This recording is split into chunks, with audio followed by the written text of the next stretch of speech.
What do the Saints need to address during the bye week? Ross Jackson joins the show. Ladies and gentlemen, Jesus, I feel like I was on the Tower of Terror. I lowered my chair. I think I might have slipped a disc. Goodness.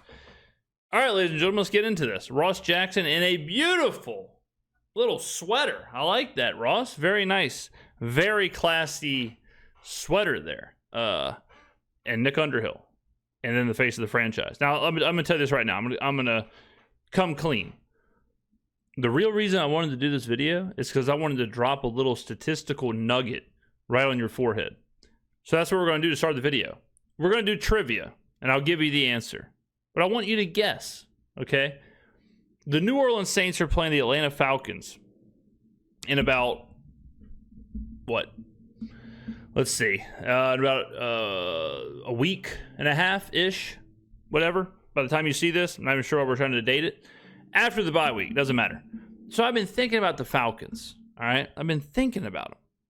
And, you know, something we've said for quite a while now is that Michael Penix, for everyone saying he's a franchise guy, Michael Penix really hasn't done much of nothing, right? Do you remember last year whenever everybody kept trying to tell me how good Michael Penix was? And I'm sitting there looking at his stats like, I don't know. This says he went 1-2 and threw 3 interceptions and 3 touchdowns and averaged 240 yards a game against the 3 worst pass defenses in the NFL. And I'm supposed to believe this guy can play the game? So I dug into it a little bit because Penix has been asked this year. And I was like, I wonder how bad he's been.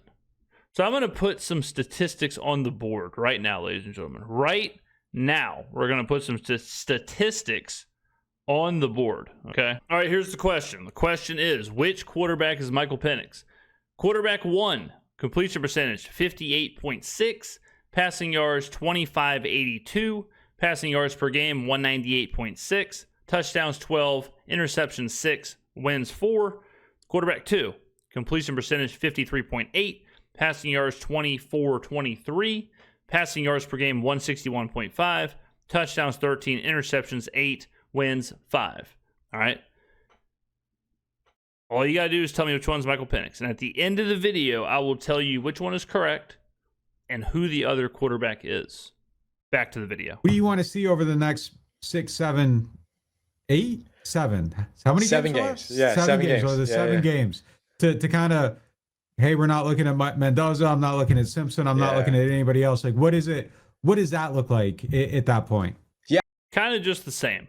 As far as the Tyler Shough thing, if he's just kind of doing what he did in the last 2 games against the Rams and against the Panthers, if he just kind of averages that out moving forward, I think we're good to go to not go quarterback. I think it's the him becoming Shuck becoming more of a model of consistency. Not that he hasn't been a model of consistency. He started 2 games, and so now the next thing is just, okay, you saw some really good things against Carolina. I thought there were some good things that we saw against Los Angeles too. There just weren't a lot of plays for him to do anything with. Yeah. And so can he carry that through as you mentioned, defenses start to get tape on him, be able to learn a little bit more about him, anticipate him a little bit more, and how does he adjust? The other thing I'd like to see too, and maybe this isn't him run the ball all on Shuck, but I would like to see some of these big moments and these plays work in the structure of the play and not I was thinking more of the design run element, not always having to be outside of the structure of the play. Let me see you orchestrate the offense the way that it needs. That's actually a great point.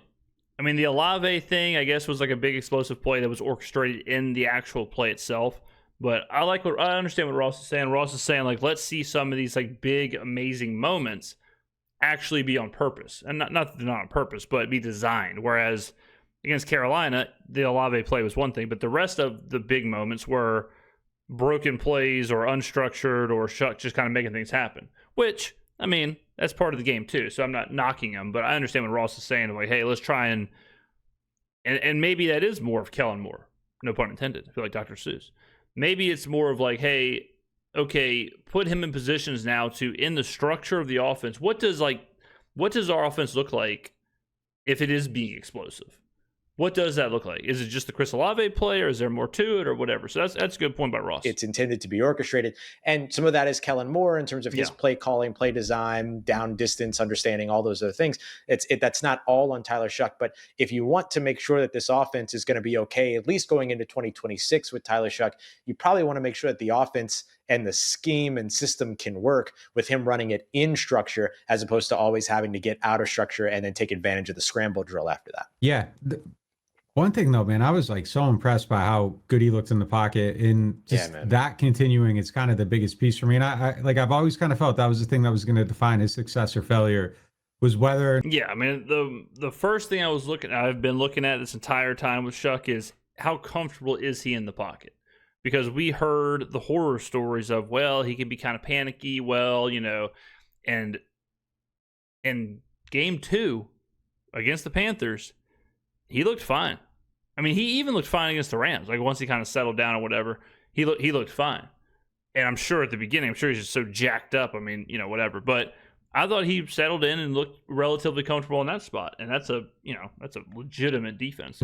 He was going to be able to be in there, be calm, make his plays, not panic, not get himself into bad spots. And he just he blew me away there in this game. But I'm with you. Yeah. I mean, like, some of this stuff in stride, in the moment, designed down the field, not necessarily because, yes, you found the guy on a scramble drill outside of it. Although that's a nice piece to have in the bag, no doubt about it. But yeah, it's all that stuff. It's the consistency, and it's all that. And one of the other things I want to see too is that, hey, look, what happens if he goes into a game, first drive of the game, he throws a pick? Like, how does he respond to that? Right. He will throw a pick at some point. He will get sacked. He will take a big hit. He will fumble. Like, all that stuff will happen. So then what happens the following drive? How does he bounce back from that? Some of that adversity and how he rolls on from there. That's coming at some point, just the way he plays the position. At some point, he's going to try to do something too aggressively. He's going to get picked off. The Devon Bailey throw that everybody loves, he's going to try it, and somebody's actually going to jump it.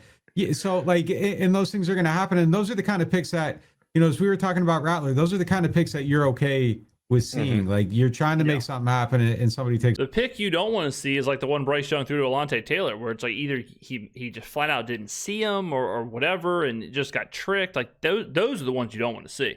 If you're trying to fit it into a window, or you're trying to take a shot, or you're trying to risk it for the biscuit, okay, fine.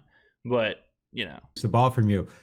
Where do you fall on the draft pick conversation? Like, you know where I'm going. You're online. Yeah. Like, what if they win 5 more games, or they end up picking 8th, 9th, 10th? Like, where do you fall on that? Like, what's your personal take? I feel like I'm surprised, because I feel like I am the only person who is strongly in the favor of win games and give me the 7th or 8th or 9th overall pick. Win the games for sure.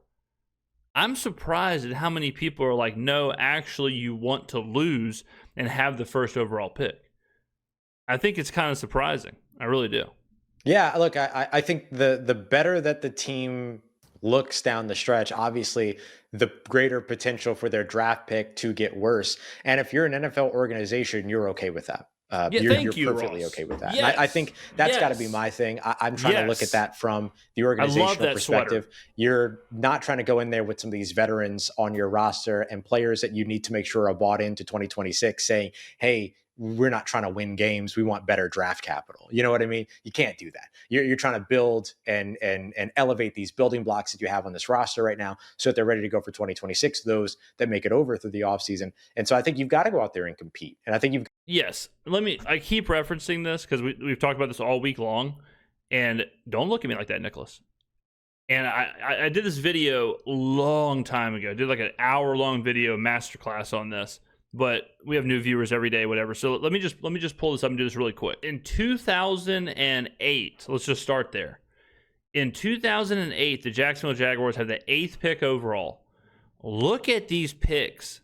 They go 8th, 10th, 5th, 2nd, 3rd, 5th, 4th, 29th, 7th, 9th, 20th, 1st, and 25th. 1st and 27th, okay? Look at that. That is crazy. From 2012 to 2017, so 1, 2, 3, 4, 5, 6 consecutive drafts, they picked in the top 5. 6 in a row. Okay? 6 in a row. From 2008 to 2023, they picked 1, 2, 3, 4, 5, 6, 7, 8, 9, 10, 11, 12, 13, 14. In 15 years, they picked 14 times in the top 10 and once outside of the top 10. That was 2018 when they drafted 29th overall. That is freaking crazy. Okay? 14 out of 15 years they were in the top 10, and they had all those top 5 picks. And look at what they've done with it. Since 2006, so I actually gave them some good years in this. Since 2006, the record's actually worse if you just do 20, because I gave them an 8-8 year and an 11-5 year. So you can take those numbers out if you want. So take out 19 wins and take out 13 losses. But since 2006, in the last 20 years, they're almost 100 games under 500. They might be if you take out the 2 years. They are, like, think about that. Think about the non-correlation of a top 5 pick. They drafted number 1 overall back-to-back years, one of which was Trevor Lawrence, the highest graded quarterback prospect in the history of college football. All right? Number freaking 1. Highest graded out prospect ever. Can't miss. Generational. Do whatever you can do to take Trevor Lawrence. Back-to-back years, they had the first overall pick. 14 of 15 years in the top 10. All these years in the top 5. And good players. Leonard Fournette, Jalen Ramsey, Luke Joeckel. Legitimate players. 3 quarterbacks in the top 10 in that span. To lose 100, or to be 100 games under 500. I'm telling you guys, this draft thing is such a psyop from ESPN. If you think drafting in the top 5 or 2nd overall or 3rd overall or 1st overall back-to-back years, it has any correlation to winning, I'm telling you right now, it does not. Listen, go to the Chiefs. I'll do it right now. Now, this is the Ravens. And, all right, conversely, this is the Ravens. This is their whole history. In the entire history of the Baltimore Ravens, think about how good of a franchise this is. In the entire history of the team, they have had one. All right, so they go 4th overall their first year, 4th overall their second year. Okay, so 1, 2, 3. In their entire history, they have picked in the top 5 3 times. 3 in the entire history of the Baltimore Ravens. And think about how good they are, how consistent they are. In the top 10, they have had 1 top 10 pick, Ronnie Stanley in 2016. They have had 1 top 10 pick since 2003 when they took Terrell Suggs 10th overall.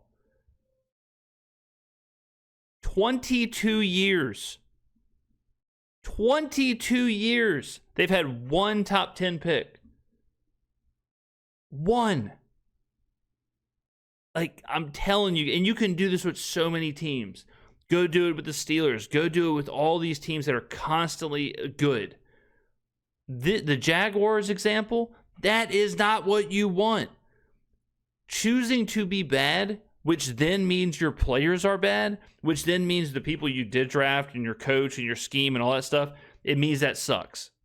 Choosing for all that to suck and be bad so that you can have a top 5 pick, why would you do that? Wouldn't you rather the entirety of the team be good and be trending upwards and being positive? Wouldn't you rather that than risking everything for a top 5 pick? Or a higher draft pick? Because we could be top 5 anyways. But a higher draft pick? It is insane, ladies and gentlemen. I'm telling you, this is something I really want. I'm about to throw up and get so excited. This is something I want you to really understand, because we're in the minority here. Like, people don't grasp this. People think because of Mel Kiper and ESPN, they think you want the 1st overall pick, the 2nd overall pick, the 3rd overall pick. That's how you get back to being good. It's not. It's the opposite. When you get those high picks like that, That means your team sucks, your coach is probably on the hot seat, your team is bad, something ain't working, your system's not working, whatever else.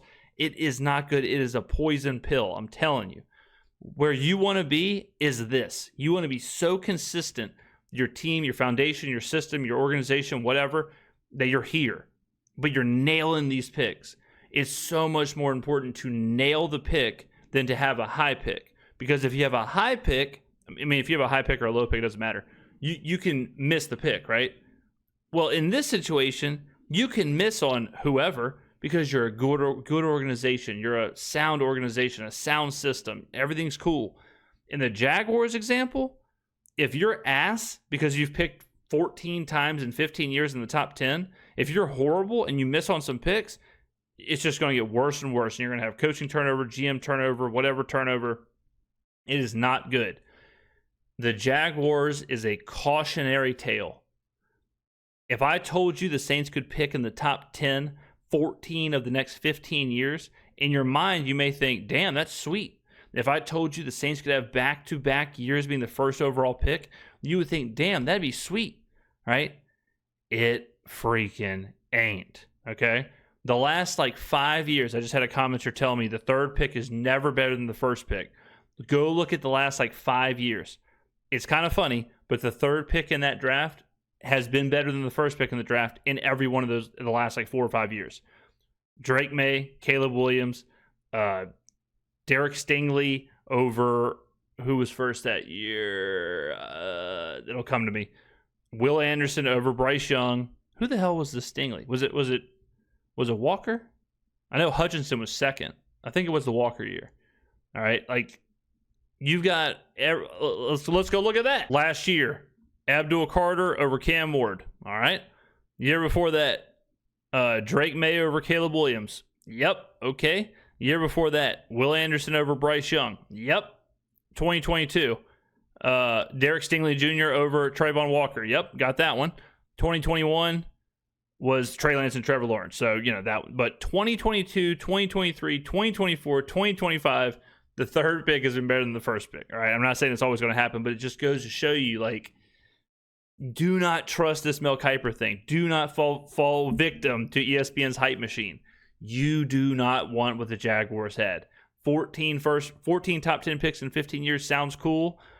8 straight years of drafting in the top 5 sounds cool. Back-to-back first overall picks sounds cool. You want this. Got to go out there. And like I said, the better that you get, the worse your draft position gets. But you're already kind of in a pretty good position. You're going to go up against some of these teams that are going to be competing for the number 1 overall pick throughout the rest of the season. So you're probably going to win more games one way or another. But you also have the number. Okay, here's another thing you got to remember. The number is actually not true, what the number is. Because let's say you have the 6th pick. Well, let's say 3 teams ahead of you want quarterbacks, and you don't want a quarterback. Well, now you have the 3rd pick because the quarterbacks are irrelevant. So it's not, you don't actually have the 6th pick. So if you have the 8th pick, right? This is, not splitting the atom here, but you got to look at it like that. Who's around you? All right, let's say you have the 8th pick and 4 people want quarterbacks and 2 teams want tackles. You don't want any of that, right? So all of a sudden, you might as well be the 2nd pick. So that plays a role as well. It's not just number equals good. There's a lot more to it. A pretty good situation to where you can still land a top 10, top 5, top 7, however it is you want to look at it, selection to where you can now build around the quarterback that you have. That's filling in the assumption that if they're winning games, the quarterback is playing well, right? Yeah, so you're getting away from the need for a quarterback. Yeah. And so then you can focus premium draft capital at premium positions that build around your quarterback or that build the defense, all those other things. I think we're going to see, or at least should see, a lot of defensive turnover for the Saints personnel-wise going into next year. And so having maybe that number 8 overall selection still gives you a chance to do that. Hell yeah. All right, so this is PFF's mock draft as of right now. Okay, this was a couple days ago, I think. This is maybe a month ago, actually. This is October 15th, okay? So a lot's changed, but just for the sake of what we're talking about here. So they have Ty Simpson going first, Fernando Mendoza second, Dante Moore 4th. Okay, so if you do not want a quarterback and you are at 5, you're fine. I mean, if we want Arvell Reese, some combination of Arvell Reese, they have Carnell Tate at 22. I mean, Jordan Tyson at 9, Caleb Downs at 12. Like, that's who we should be looking at. The Peter Woods of the world, or the Arvell Reese, or Jordan Tyson, or Carnell Tate, or Caleb Downs. We don't care about Ty Simpson, Fernando Mendoza, Dante Moore. Even Edge is kind of like, I'm okay with Granderson and Chase Young right now. We got some other stuff we got to figure out. So this obsession with being one just to be one, unless you want Ty Simpson or Fernando Mendoza that bad, what do you actually want it for? Yeah, I think obviously like the greatest outcome would be like the Drake May thing, where you keep it at 4 wins. You feel great about your quarterback. You're drafting high. You can go get the piece that helps the quarterback, and then the next year off you go. But the thing is, yeah, if they win a bunch of games and they got 5 wins and they're picking 9th, that's a good problem. That's something that you're happy to have happen. And you also are guaranteed to get some combination of Caleb Downs, Arvell Reese, Carnell Tate, Jordan. You're still getting a marquee player or someone you desperately want. It's not like, well, we didn't get Ty Simpson, so throw the draft away. You're still getting one of the players you actually are looking for. Because that means that your quarterback is playing well and you actually have legitimate hope there. And that's the only way to get there, is if he's actually playing at that level and he's winning a couple games. Maybe that, at least before last week, we would have said, man, they shouldn't be able to beat the Falcons. They shouldn't be able to beat, whoever. Like, yeah, sure, Titans, Dolphins, Jets. Like, those were always winnable games. But yeah, if you grab another one somewhere else or another 2, and that's how it plays out, I think you're happy with it, and you kind of deal with that as it goes. Those are problems that put you ahead of the curve not having to answer that quarterback piece. The way I would look at that is hey, look, that means that you got a quarterback that was probably a top 10, top 15 player, 25, 30 spots later than it should have been. Yep. Again, we're like, I got the cart like way out ahead of. Yeah, I mean, we a week ago, Todd Graves was buying the team from Gail Benson. And now we're saying, well, hold on a second. Are the Saints going to win too many games? Guys, we still have only won 2 games. So if we win 3 more games, which would be, pretty wild, and we ended up with 5 wins, we're still drafting in the top 10. It's not like we're sitting here with 5 wins. Like, we're okay. Like we can win some more games. Because we have no idea what he's actually going to look like or if any of that stuff's true. But theoretically speaking, if that were the case, like, awesome problem to have. Very, very happy to solve that. And nobody's been more into like the draft and having a top pick than me, but I would be willing to see them sacrifice that for the ability to actually have the quarterback, because that solves everything. Listen to the conversation we're having. Like, it's hopeful for the first time in weeks. Like, that's what the possibility does for your team. And if that becomes real, man, they'd be in an absolutely outstanding spot. What are you looking for coming out of the bye? Like, outside. All right, yeah, there you go. We'll end the video there. That's a big chunk of the topic, so we'll stay on that topic. Ross, send me the link to that sweater. Now, the answer to the question. All right, put it back on the screen. Quarterback 1, completion percentage 58.6, passing yards 2,582, passing yards per game 198.6, touchdowns 12, interceptions 6, wins 4. Quarterback 2, 53.8% completion percentage, so a difference in about 5%. Passing yards 2,423, a difference in about 150. Passing yards per game, a difference of about 30 a game. Touchdowns, 1 more touchdown. Interception, 2 more interceptions. And then wins, 1 more win. Quarterback 1 is Michael Penix.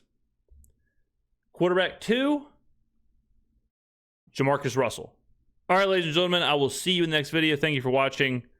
20% off the store until the Atlanta Falcons game. Do not waste time. Go get merch. Go get merch. Go get merch. I'll see you next video.